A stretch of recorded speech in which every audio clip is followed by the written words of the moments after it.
বিকাল শুরু হলেই বাচ্চাদের কিন্তু নানান ধরনের বায়না, নতুন নতুন নাস্তা বানিয়ে দিতে হবে। তা প্রতিদিন তো কী নাস্তা বানাবো ভেবেই পাই না।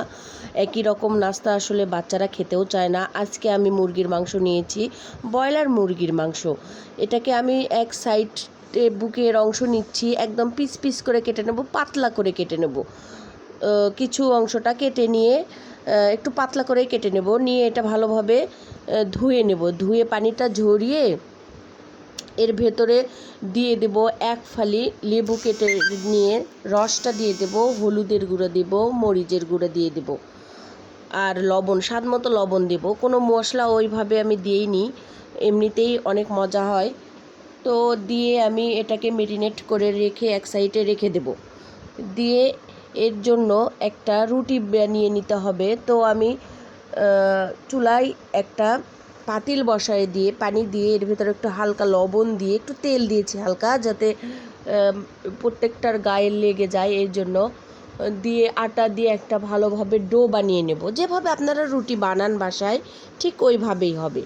এভাবে একটা ডো বানিয়ে নিয়ে একটা পাতলা করে একটা রুটি বানিয়ে নেব, বেলে নেব। রুটিটা বেলে নেওয়ার পরে চারো সাইড আমি ছুরি দিয়ে কেটে নেব, যে অংশগুলো থাকে এই পাশগুলো সব কেটে নিয়ে আমি সমান করে নিয়ে একটা ছোট্ট ছোট্ট একটা পাট করে নেব, যাতে ওই পাটটা দুই ভাগে ভাগ করা যায়, বা দুই পাট করে একটু পানি দিয়ে ভালোভাবে একটু মুড়িয়ে দেব। আর ওই ছুরি দিয়ে দেখতেই পাচ্ছেন আমি কেমন করে করছি, হয়তো মুখে বলে বোঝাতে পারবো না, দেখে বুঝে নিতে হবে। তো করার পরে সবাই এইটা পারে আসলে। এরপর আমি একটু ডিজাইন করার জন্য মাঝখানে একটু ফাঁকা রেখে, একদম লাস্টের পাটটা একটু ফাঁকা রেখে ঝিরি ঝিরি করে একটা কেটে নিয়েছি। যে পাট অংশটা মানে ফাঁকা থাকবে সেই পাটটা ফাঁকা রাখবো, আর যেটা বন্ধ পাশ সে পাশটা আমি ঝিরি ঝিরি করে এভাবে কেটে নিয়েছি। সবগুলোই ঠিক এভাবেই কেটে নেব। কেটে নেওয়ার পর আর যেগুলো আমি চিকেনগুলো মেখে রেখেছি, এই চিকেনের একটা করে নেব আর রোলের মতো করে ঘুরাবো। বাস একটা করে ফুলের শেপ হবে, কি ফুল আমি বলতে পারছি না, তবে সুন্দর একটা জিরি জিরি ফুলের মতো হয়। পেঁচিয়ে নেব আর কি। পেঁচিয়ে নেওয়ার পরে সবগুলোই আমি এভাবে পেঁচিয়ে নিয়েছি।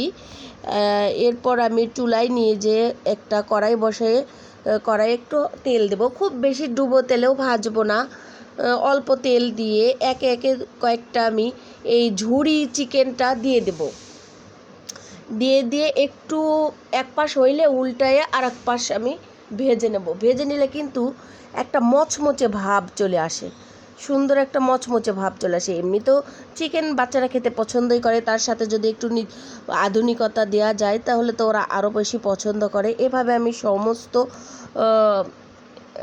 চিকেনগুলো ভেজে নেব, এবং ভাজার পরে কিন্তু খুব মচমচে থাকে, এগুলো খেতেও কিন্তু খুবই ভালো হয়। বাচ্চারা তো প্রথমেই দেখেই খুব খুশি যে এটা আবার কী ধরনের নাস্তা। তো আমি এক আপুর এইটা দেখেই কিন্তু বানিয়েছি। অনেক সুন্দর করে আপুটা রান্না বান্না করে, আমিও চেষ্টা করলাম। তো অনেক যে মজা হয়, বানানোর পরে খেয়ে দেখলাম আসলে অনেক মজা। বাচ্চারা তো আমার মহা খুশি, ওরা তো মানে এরকম খাবার প্রতিদিন দিলে তো ওদের কোনো কথাই নেই। প্রতিদিন তো কিছু না কিছু একটা নাস্তা ওদেরকে দিতেই হবে, তো নতুনত্ব তো আনতেই হয় খাবারের মাঝে। তো আপনাদের মাঝে আমি এটাই শেয়ার করলাম, আপনারা বাচ্চাদের জন্য নতুন নতুন এরকম নানান ধরনের নাস্তা বানিয়ে ওদেরকে খুশি করাতে পারেন। ওরা কিন্তু খুশি থাকলে অনেক কিছুই হয়। তো বাচ্চারা যদি খেতে ভালোবাসে তাহলে তো করতেও ভালো লাগে আসলে।